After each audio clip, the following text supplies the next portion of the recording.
Hey, Magic fans, welcome back. This is your captain speaking here on Captain Clyde's MTG. And well, not a lot going on in Magic, so I guess today we're going to finally talk about the Commander bracket list and how they want to tell us to play Commander.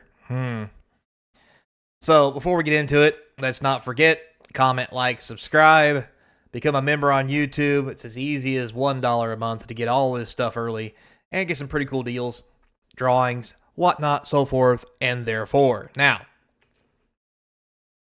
links are in the description for TCG Player, eBay. If you want to buy some cards, go check that out. Help support the channel as well.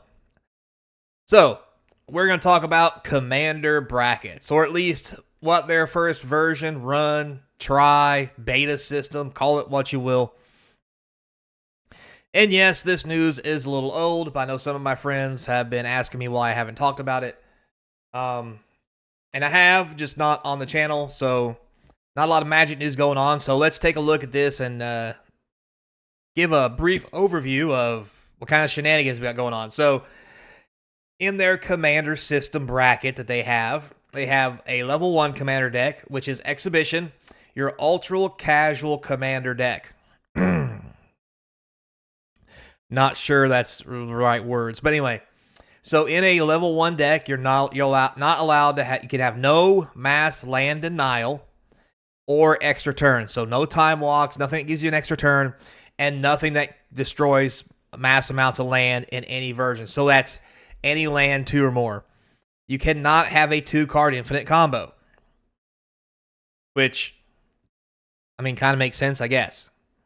You also cannot have game changers. There's no game changers allowed. And you can have a few tutors, whatever the hell that number means. I'm going to guess 2 to 3, maybe. So, before we go any further, I know exactly what you're asking, and that is, what the hell is a game changer? Well, luckily, they've classified some cards as game changers, and here they are. Drannith Magistrate. I didn't know that was even legal. Enlightened Tutor, Serra's Sanctum, Smothering Tide, Trouble in Pairs for white. For blue, Cyclonic Rift, Expirate, Force of Will, Force Guardianship, Rhystic Study, Thassa's Oracle, Urza, Lord High Artificer, Mystical Tutor, Jin-Gitaxias, Core Augur for blue. In black, Bolas' Citadel, Demonic Tutor, Imperial Seal, Opposition Agent, Tigrid, God of Fright, Vampiric Tutor, or Ad Nauseam for black. For red, you have 2 options, Jeskai Will or Underworld Breach. That's kind of sad. But anyway. Next, green, we have 3 options. That's almost as sad. Survival of the Fittest, Vorinclex, Voice of Hunger, and Gaia's Cradle. Gaia's Cradle's an issue. That should not, yeah, anyway. Multicolor, Kinnan, Bonder, Prodigy. Yukaro, Tiger Shadow, Wanoda, Jointer of Forces, and Grand Arbiter, Augustin the Fourth. I really want to say that. I'm like, Grand Arbiter, Augustin the Fourth. Anyway, so those are the multicolored cards you can't have. For colorless, no Ancient Tomb. I guess this means land 2. Chrome Mox, the One Ring, Tabernacle, Trinisphere, Grim Monolith, Lion's Eye Diamond, Mox Diamond, Mana Vault, Glacial Chasm.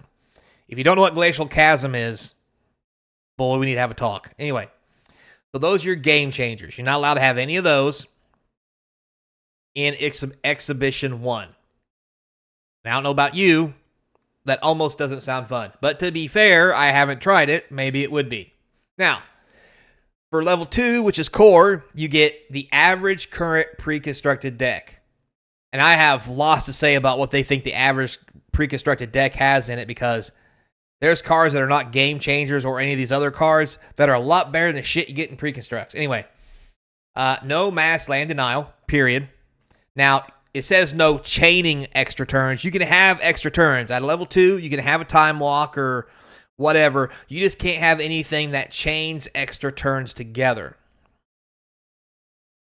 And what's really sad about that is, does that mean you can't play more than one time walk? I don't think so, but anyway. Still no 2-card infinite combos, still no game changers, and still a few tutors. So to be level 2, basically you get time walk. you get to take an extra turn.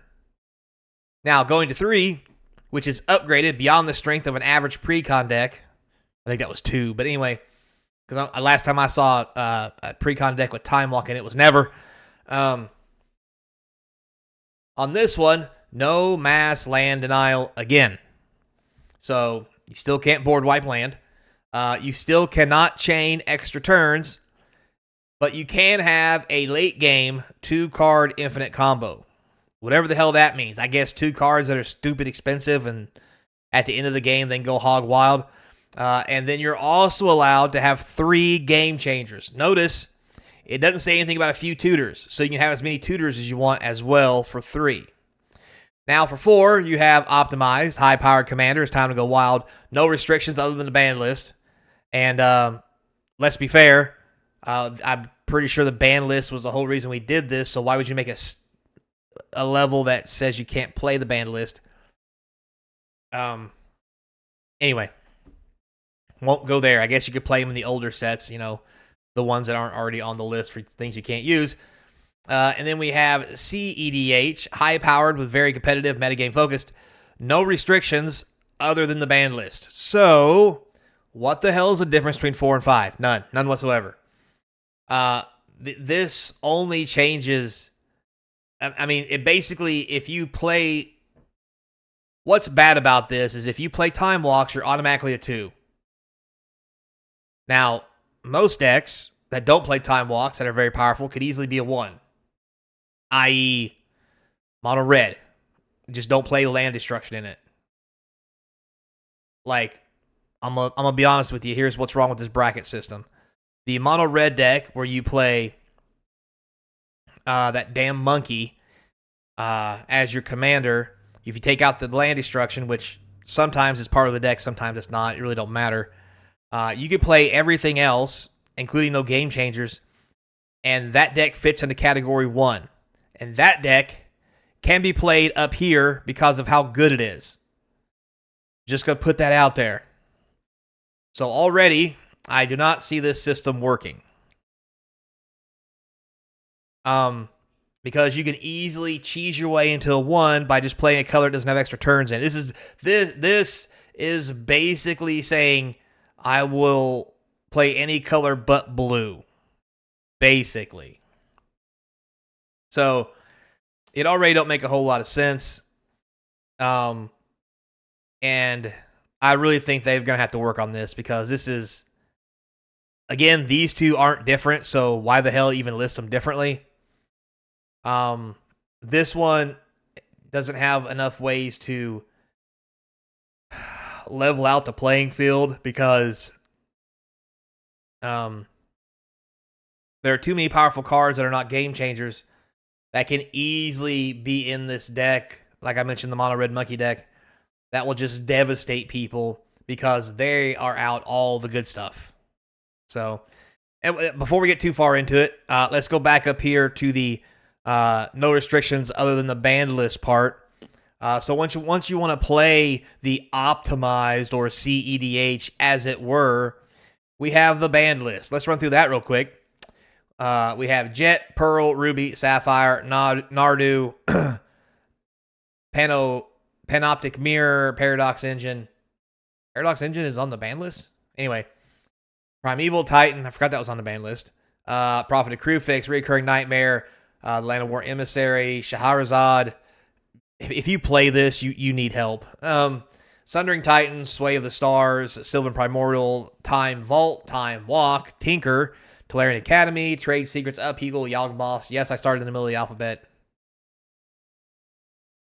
So I can end on Ancestral, Balance, Biorhythm, Lotus, Braids, Cabal Minion, Channel, Chaos Orb, Correlation Victory, Dockside Extortionist, still hurt. Emrakul, the Aeon's Torn, the Ascendant, the Falling Star, the Fastball and Flash, Gifts Ungiven, Golos, I know. Grizzle Brand, Hull Breach, Iona, Jeweled Lotus, still salty about that. Caracas, Emissary of Tress, Library, Limited Resources, Lutri, Mana Crypt, Mox, Emerald. So, those are the banned cards that you can't play in this section, but you can apparently play over here, which I'm not real sure how that works to make these fair. In my personal opinion, I think what's really going to happen is what's already happening is the few people left who like to listen to Wizards because they made the game relatively fair are going to join the rest of us who don't give two shits about what they think and what they think Commander is, and just start ignoring them, making them completely irrelevant. Which is what you should do anyway, because Commander is always meant to be a casual game, period. Yes, you could play Commander in tournaments, and I get people want to do that. But at the same time, that's what the standard, limited, modern, draft, legacy, that's what those formats are for, to play serious Magic. Commander is all about pillow fight, group hug, and shenanigans. And sometimes those shenanigans are just turn 2, kick you into John Thomas, and smile at your opponent for doing it. But hey, what do I know? Tell me down below in the comment section, do you think this makes any sense? To me, not so much. It feels like these two cannot separate the power level of decks by just time walk, basically. And these two are relatively the same. Other than, this is for your casual who don't understand how blue works. This is for the casual who's first trying blue. And this is for the casual who understand how blue plays. Just going out on a limb there. So, yeah. But again, also, probably just another sad attempt to say, look, you can still play your cards. We swear, please don't hate us. So, until next time, be kind. And as always, I hope to see you across from the game table. Man, hope we get some news soon. This is sad. It's just sad to cover this. Oof.